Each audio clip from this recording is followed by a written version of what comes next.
Hey everybody, welcome back to the channel. In today's video, I just wanted to go ahead and show off one of the big new updates coming to ReMoDdeD. This is going to be update 099 GAH. The H stands for Halloween. And as you might suspect, this is going to introduce our Halloween Havoc event.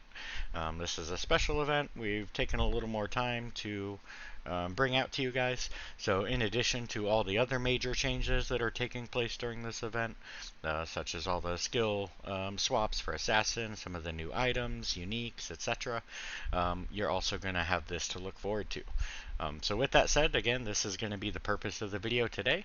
So as usual, if you guys are liking this kind of content, make sure you like and subscribe, helps everybody out, and definitely be sure to check out the video description below for links to our website, Discord, Patreon, and some instructions on how to get this set up if you'd like. With all the boring stuff out of the way, let me jump right into the meat and potatoes of how this is going to work for you, what you can expect, and some of the perks that I think you guys will really like. So to start things off, we're going to head to Discord. If you haven't already, I definitely recommend joining our Discord. We have a lot of great people here and a lot of info and stuff at your disposal. Again, links in the video description if you're not a member already.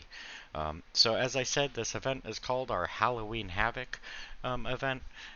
We try to do special things like this every so often just to spice things up a bit, give you something fresh to look forward to, and just kind of take that extra step to set us apart from all the other mods and make you feel like you're at your new Diablo home. But with all that mushiness out of the way, some of what you can expect from this event is going to be outlined in this event post, which again you'll be able to find in our Rogue Encampment channel in our Discord. So one of the big changes is we're going to have a new boss that is going to be showing his making his debut in the secret cow level. So he's going to be a pretty strong boss.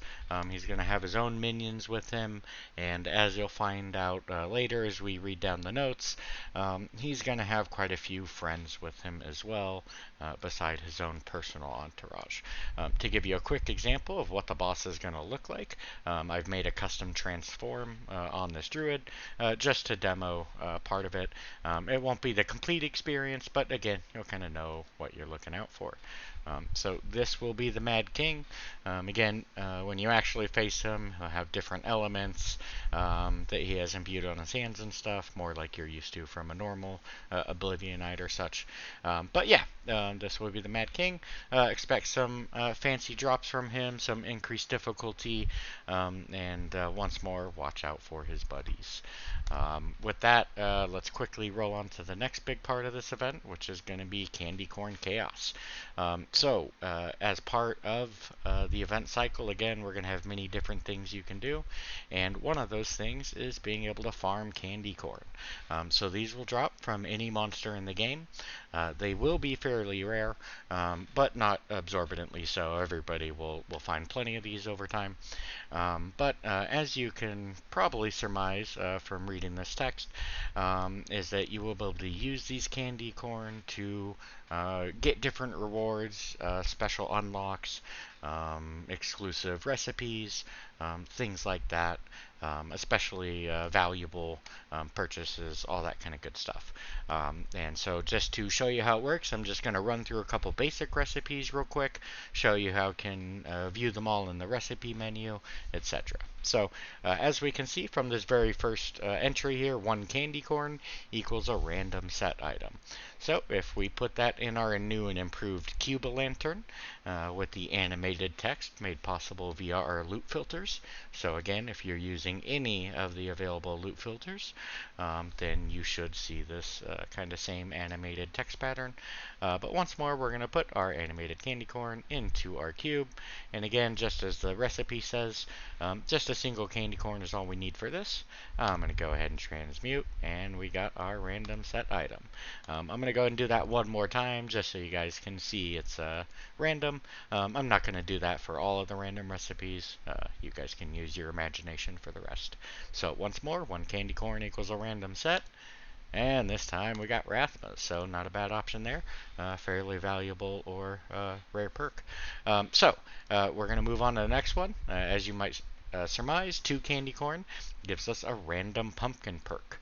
But as you might be asking yourself, what the fuck is a random pumpkin perk? Let's go ahead and show you. If we cube 2 of those, you cannot stack them. They will always be individual. We are going to get a creepy concoction. There are several different types of creepy concoctions. These are timed buffs that you can drink. Each type can be drinked and kind of stacked together, but you cannot stack the same type on top of each other. It basically just resets the timer on that. So again, this will just a cheap option to help you get more magic find, break immunities, all sorts of stuff like that, give you more attack speed, etc. But again, for a time duration, so you won't get this forever. And then I'll show you one more kind of basic option, and then actually I think that's good for that. Again, 3 candy corn, you can get a random rune.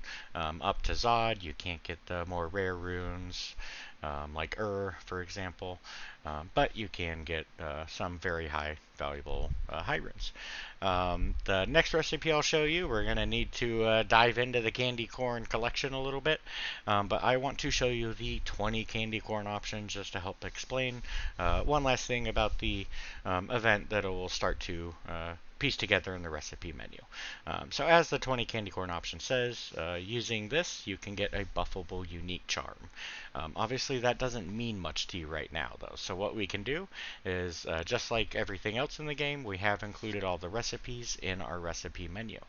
So I'm going to go ahead and right click the recipe, I'm going to go ahead and show our recipes, and then we're going to go to the custom tab, and here we can see we have all the recipes for Candy Corn Chaos laid out for you. So we're going to get to this pink text in just a minute here, but for now I just want you to focus on the 20 candy corn options, and as you can see there's actually 4 different recipes listed in the recipe menu that help explain more about how exactly this recipe works. So for 20 candy corn plus a Geed's Fortune, you can get a Geed's Fortune with +2 combat power added onto it. And similarly, 20 candy corn plus an Annihilus equals an Annihilus with an additional +1 skills on it. These are kind of paying homage to past unique items we've had in the past, with special rift recipes basically that you could use to enable these. And again, because it's a special event, we wanted to bring some of these back for people who may have missed them, from 8-9 months ago, etc., when they first came out. So again, this will help break things down in more specific, so if you're not sure exactly what the candy corn is trying to tell you, come check here and it'll explain a little bit more. Now to touch on this pink text here. As I mentioned, these do not stack. And there was a reason for that, I promise you. I'm not just cruel and want to make you get RSI or something. It was just part of how this works for reasons. When you start seeing some of these higher totals for candy corn needed, what you're going to need to do is convert 100 of them into 1 Cornucopia. So that is this item here, and that represents 100 candy corn.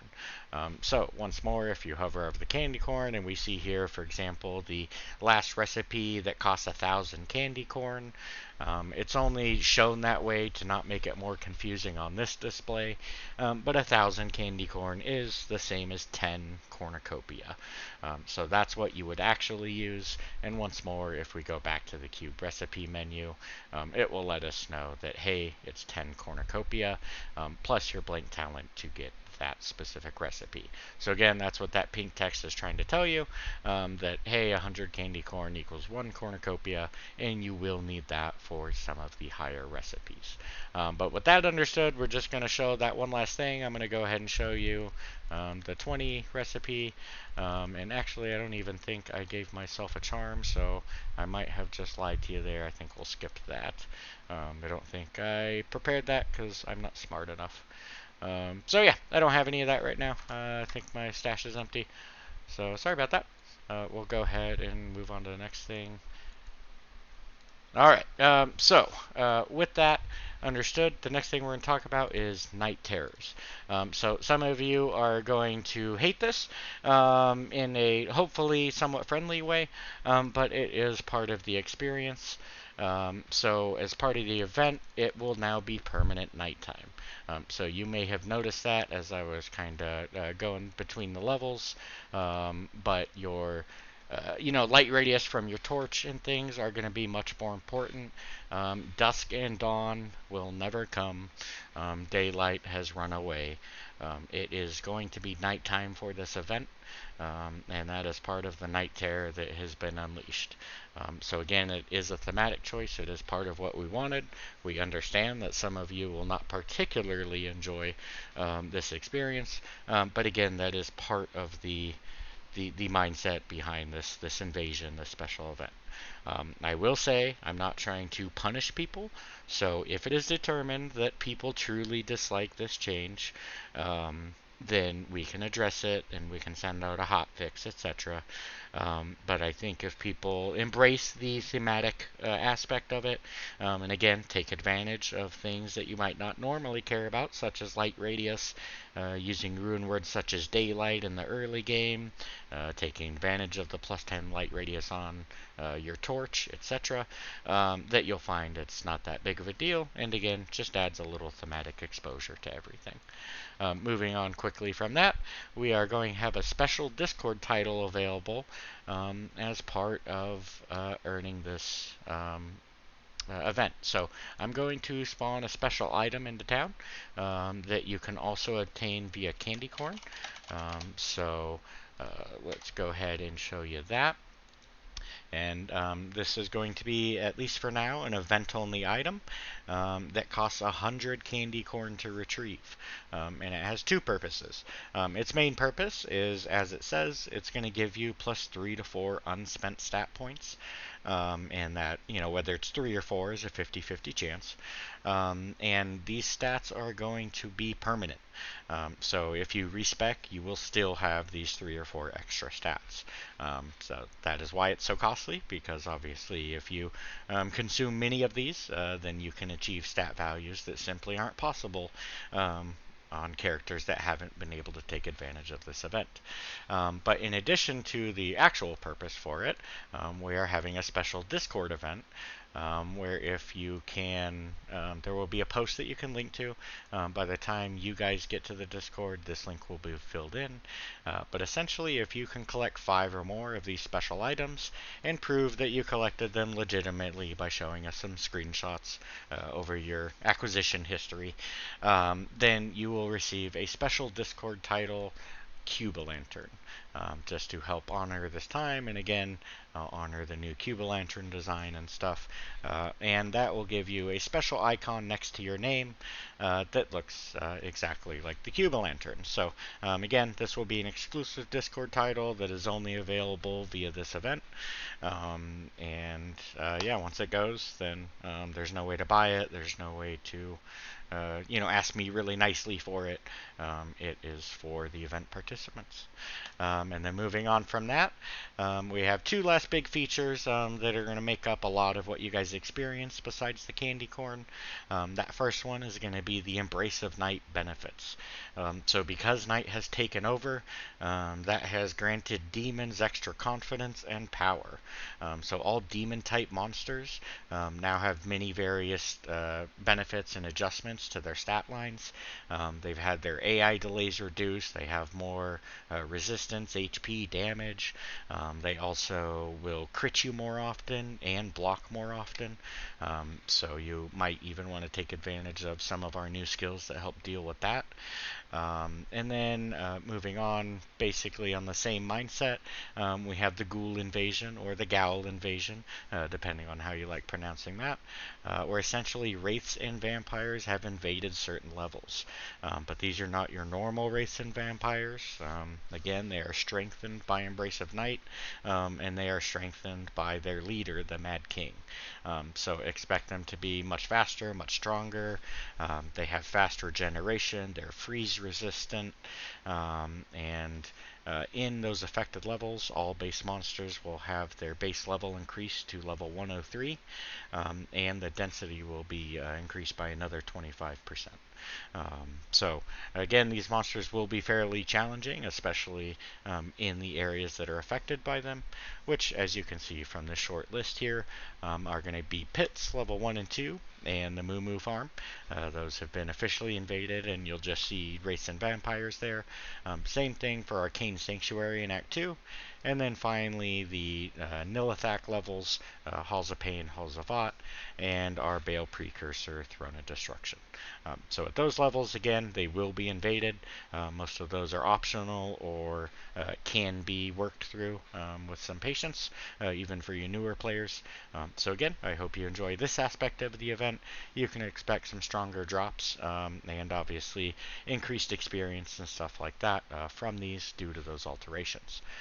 So with all that said, I hope that's been a pretty good breakdown of some of what you can expect from this. As always, we've tried to update the Rift Shop to coincide with some of our bigger mod updates. And so once more, there will be, in addition to all the Halloween specific stuff that we're introducing, you will also have your normal round of big mod changes, bug fixes, all that kind of stuff. So definitely be sure that you've checked out some of the Rift changes, some of the patch notes that obviously will be linked on our Discord, and I hope you guys can enjoy this fine event. But one last thing I wanted to touch on real quick with this Rift Shop, just because a lot of you won't be familiar with it, as it's been in hiatus for a while. For this specific recipe, you will need 100,000 kills to unlock the ability for this recipe. It is not consume 100,000 kills. It is a requirement in order to activate this special perk. And obviously, if you don't have 100,000 kills, then good luck. You're just not going to be able to do this. So just wanted to make that crystal clear real quick. But yeah, once more, I hope you guys enjoy all these changes, especially the mod changes that'll be more permanent. And we just wanted to spice things up a bit for you. So thanks for sticking around to the end of the video. Take care. Bye.